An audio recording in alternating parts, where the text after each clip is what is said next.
Many of you probably have heard that before. You're probably some of you on this call have heard or this chat. ABC always be closing. ABC, from our perspective, is always, at least from the analyst perspective, is always be curious and express that curiosity because people will feed off of that. Now, there are some of you that are listening to this and thinking to yourself, all right, so if I start a conversation with what do you love about X, and they fire off, I don't love X. That's what Chris is talking about when he's talking about catching you off guard. That's not a reason for you to pivot away and change the conversation. Because to Chris's point, I don't know if you guys picked up on it or not. The denial of the love for X is going to provide you information of what they do love that's actually motivating them to be involved with X. And that's critical because you're making the attempt. You guys have heard me say it for time in memoriam. The attempt to get it right is worth almost as much as actually getting it right. This is the one aspect in life where you get credit just for trying. Now that you can't say that in every other aspect of life, but you're in an interpersonal communication, you get credit from the other side just for trying. And number two, correction. The correction is so satisfying that not only are they going to tell you, no, stupid, I don't love X, but they're going to give you much more information about what they do love that motivates them to participate or be in the environment of X. So just with the attempt, you're being rewarded with more accurate information. And more importantly, you're expressing an interest, you're filling that need. And when you guys do that on a regular basis, you are actuating, for lack of a better term, reciprocated empathy. You're going to call that in later in the conversation when you need to, and it's going to be easier for you because you did it first. And this goes back to sequencing the conversation appropriately. Heavy doses of tactical empathy on the front end before you get to the back end where you're going to start talking about cash or terms or agreements. Because you did it first, they're more likely to return the favor to you at the back end of the conversation when you need it the most. Yes, and heavy up front. It kind of reminds me of the conversation I had with Mark Cuban on this platform that a lot of people didn't have access to unless they were on Fireside.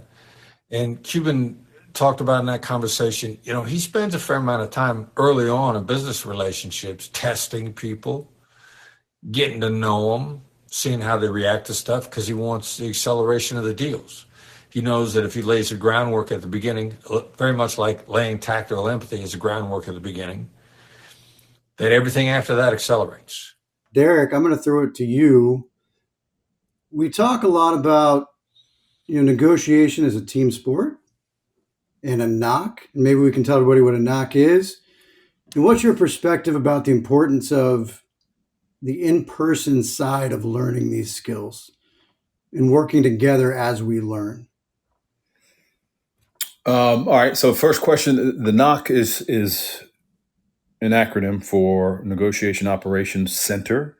It's just a fancy law enforcement term for the place from which we talk. And it's set up because there are multiple people involved in the negotiation process. You see a lot of people, they watch movies in Hollywood. For example, The Negotiator. I don't know how many times I've been asked, is that real, what I saw in The Negotiator? And my canned response is, well, they got the equipment right. We do use that equipment, but that's pretty much it.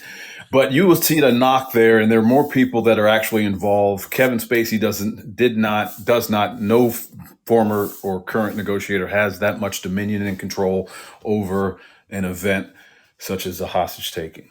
It's a team sport, and we're reliant upon other people to provide us, if I'm the primary negotiator, to provide me with data, information, suggestions, and ideas that's going to move the process along. We don't do it in a vacuum. And you all that are, when you can control your environment, you should not be going into these conversations by yourself. Sometimes it's unavoidable. But when it's not unavoidable, it should not be a choice of yours to go by yourself. Why? Because you're going to miss things. You are a human being. You are going to be under stress and under pressure when you're engaging a counterpart, which means that there are going to be pitches that are thrown in your direction that you're not even going to get the bat off of your shoulder. You're not even going to see it coming. This is what your team is there to support you with. Now, the idea of why is it beneficial for in-person training? Look, guys, you can get on all the firesides that you want. You can watch all the masterclass that you want. You can read the book 16 times. You can watch all the YouTube videos. Nothing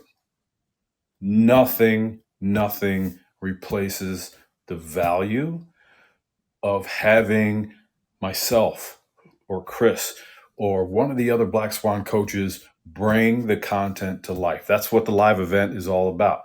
It's live. And this is your opportunity to have some intimate and direct communication with one of our coaches to flesh out things that you're still struggling with, to provide you with new insights, to provide you with information or tips and tactics on current on current things that you're involved with.